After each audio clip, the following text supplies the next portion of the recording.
કૃષ્ણાય નમઃ. શ્રાવણ માસમાં હિંડોળાના દિવસો આવવાના છે, નિકટ આવી રહ્યા છે. અને આ પાવન શ્રાવણ માસમાં જેમ અલગ અલગ રીતે પ્રભુ વિશેષ હિંડોળા ઝૂલે છે, ક્યાંક યમુના પુલીના હિંડોળા થાય છે, ક્યાંક નિકુંજ વનમાં હિંડોળા થાય છે. તો આ હિંડોળાના દિવસોમાં 40 દિવસના આ હિંડોળાના દરમિયાન આવો 10 દિવસ શ્રી સ્વામિનીજી, શ્રી ચંદ્રાવલીજી, શ્રી વિશાખાજી અને શ્રી યમુનાજી ચારેય સ્વામિનીજીઓના ભાવથી આપણે સૌ ઠાકોરજીને હિંડોળા ઝુલાવીએ. હિંડોળા શું પ્રદર્શિત કરે છે? તો જેમ હિંડોળા એટલે કે એક ઝૂલો આગળ તરફ જાય, એક ઝોટો આગળ જાય તો પાછો પાછળ આવે છે. તો જીવનની ગતિ પણ એવી જ છે કે ક્યાંક આગળ જાય અને ક્યાંક પાછળ જાય.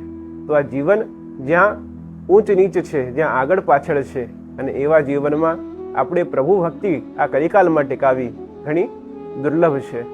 તો આ ભક્તિના માર્ગમાં હિંડોળાના દિવસોમાં પૂર્ણ ભાવ સાથે આ 40 દિવસના હિંડોળા આપણે ઠાકોરજીના ચરણોમાં સમર્પિત કરીએ, પૂર્ણ ભાવથી ઠાકોરજીને લાડ લડાવીએ.